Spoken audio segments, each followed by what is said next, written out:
We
started out as rappers and disc jockeys and that sort of thing, and then you know, high school, people not sure what they want and so forth, you know, so everybody kind of went their different ways and so forth. So there were actually some different members in Equiknoxx, and then in about 2004 I met up with Bobby Blackbird, right, who actually went to Ulbas as well, but he was a year ahead of me in high school. And Koffy was also a Ulmere, and we were in the same year, so we kind of hooked up back with Koffy and Blackbird, and then we just kind of restructured the whole thing, and we started from there. And we officially released our first song in 2006. The first production was by an artist called C4 with a song named Them Game Them, which you know got a considerable amount of airplay, but the artist and the artist, you know, things never worked out like how we expected it to, and he went his way and we went our way, so you know we had to rebuild again and find new talent. So that is where we are now with J.O.E Kemikal and Shanz. Name Kemikal and me all fuck many gal from France, Spain and Senegal. La la la la la, la la la la. Me ex-head gal spot me, I check a next gal and you take. Me baby mother vex. La la la la la la. Me make love to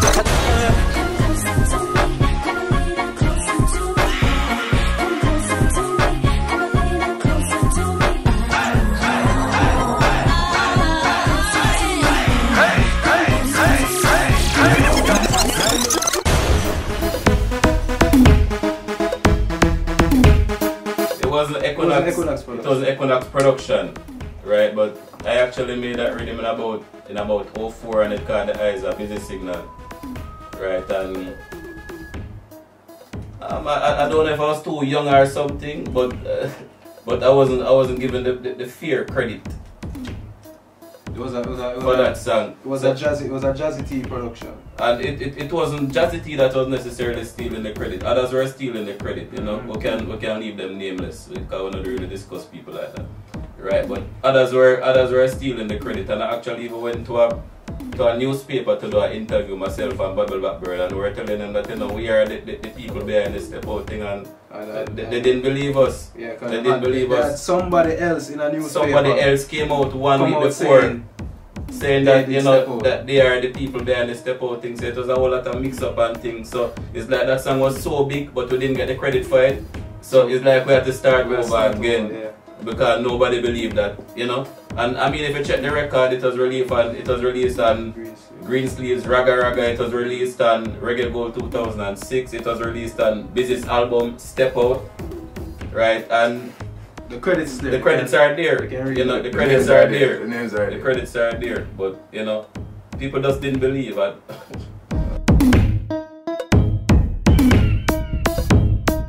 Well, you know, you have to pay dues in the business.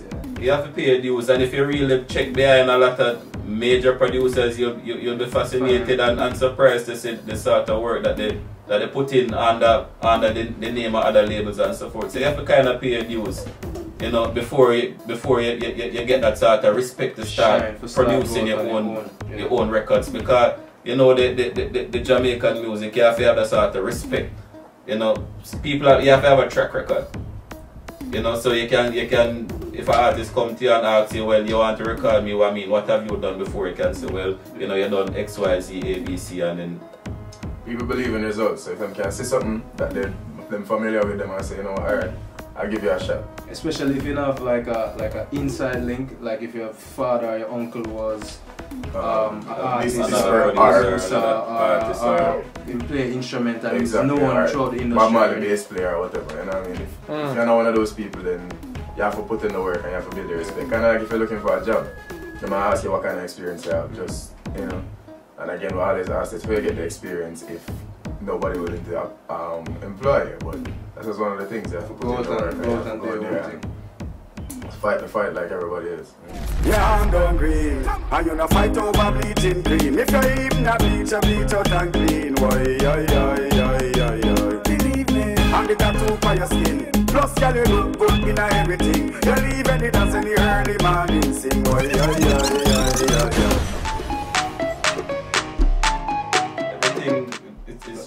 It's just true, Jah, you know. We never know. I mean, we do this because we don't know what else to do. Everything is just natural. You know, we don't sit down and plan it or anything like that. It just naturally comes through us. So you don't come with idea, okay, well this time we do like sync up beat, you know, or like kind of more... No. And I actually try that. All the time, and Nick tries that all the time, and it never ever works. It has to be natural. And the people know too. The people know when it natural from when it is forced. And the results always go like that too. Because I say a lot of the time what happens is because we're all so different and we have our own ideas as well. Sometimes I will be over here and doing something, and then Gavin is over here and doing something else, and then they'll say, yo, that sounds good, and then I take his own and then start work on it, and Gavin take mine and start work on it and come up with something different. So a lot of the time it's just different ideas coming from different people and to make, you know, one great thing. I think Aidonia is one of those people. I'd call him an organic artist. Like, it's weird, you know, the things that are oftentimes that people would consider to be the best thing for his career, but he's one of those people that goes where it feels right. So again, I mean, we had dropped some beats after Aidonia, just dropped something off, and apparently he was vibing them, and then that one just inspired something in him, and him come and say, you know what, I want to do this, and we run with it. You know, it's just, everything just snowball. I mean, it's just from dropping off a beat and then it just snowball out of control. La la la la la, me them can't follow la la la la.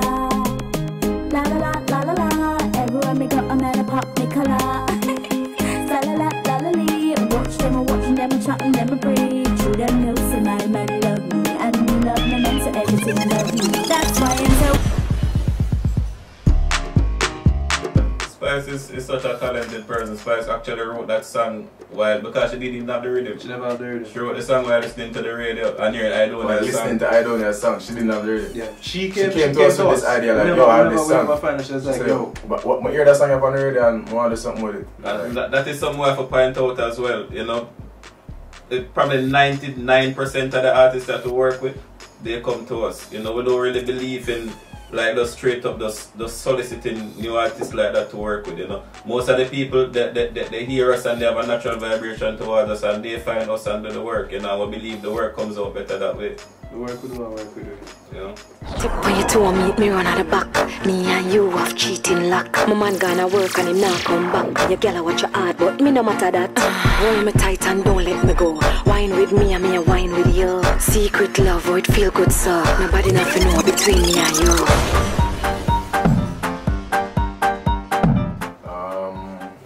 That was around the time that they're in Jamaica. I mean, most of the people, the rest of the world might not know this, but in Jamaica, the Daggering phenomenon was a problem.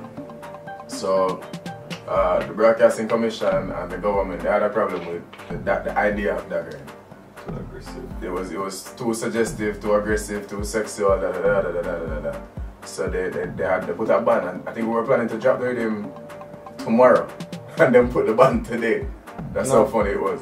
So we have to go back to the drawing board, and then they had this big issue with editing. Now, if you had bleeps or mutes or anything, if you reverse anything in a song, You can't do that. They had to record a clean version. So that put a whole damp on the entire thing. I mean, the project was released internationally, but because most people, they listen to what we're playing here and then they play it over there, it's the spin-off was never got the same. It never got the same kind of response. As 100. I think it was a much more fun, and I think it was better. It was much more well put together than the one before. You know, because this time we're like, alright, people were gravitating towards us, and everybody was like, yo, them have to bother him, them do this, them that. You know, so it was easy. Everybody was so easy to work with everybody on that one. It's never happened. Really and truly, we really love music. And when I say we love music, it's not just like one genre or one kind of music. We listen to all kind of music, like everything. I mean, it's probably just like one or two genres I can think about that I don't really say I listen to on a regular basis. And Gavin are the same thing. I mean, when it comes to, I mean, like melodies and things, we take those things, like we have a real appreciation for, like, you know, melody and actual. We never get any formal music training or anything like that, but you know, it's a thing we try and get across in the music. That, you know, it have to mean something, it have to carry. So if it now move you, then it now will move nobody else really. Yeah, I think it started from being fans first. And sometimes when I get tired of hearing the same old thing, everybody doing the same thing. Like this one person try something and it works, and then everybody start doing that. It becomes monotonous.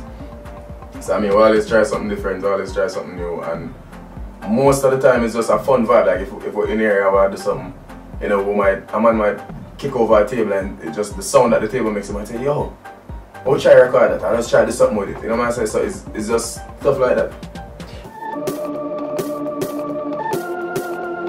Well, you know, in terms of vocal production, Nick is very good with, Blackbird is very good with melodies and directing harmonies and so forth. You know, and I'm very good with frequencies and so forth. And then we have in our arsenal Joe, right, which is very good with in the songwriting process. In coming up with the hooks and so forth, and then I might be very good with coming up with the lyrics for the verses and so forth, and then you have Shanz, who is very good with doing background voices. I mean, she doesn't really do the background voices for others, but you know, in terms of, you know, sort of thing, that is how we execute the vocal work, is a sort of team thing. You know, Koffy is very good with hearing, you know, things that will work in the street. You know, so sometimes we might go off too much creatively, and then Koffy might come in and say, you know, come back. That's a little come back down to earth, you know. So it's that sort of thing. So is in terms of the creative effort in terms of vocal work is Blackbird, Joe, and Shanz and myself, and then Koffy comes in now as a sort of anchor and say, listen, you know, you might be doing too much there, or you might be doing too little there, so you know, kind of come back down to earth and, you know, probably try it this way, and you know, that's how we execute it. Most of the songs that get recorded there, we have a considerable amount. It's just like certain people, like say, you know, like you have an Aidonia and so forth, who, you know, he's a lyricist, you know. So I mean, and even still sometimes, you know, we might say to him, you know, I mean, try that word or try this word, you know, but we don't necessarily write for him per se, you know. Try to drop out these 5 words, because he's a man, because he have so much to say, he might full up the line with whole heap of things, but you know. Right, but most of the other artists that we work with, we have a considerable amount of input to the writing, to the coming up with the melodies and you know, that sort of thing, the harmonies, everything.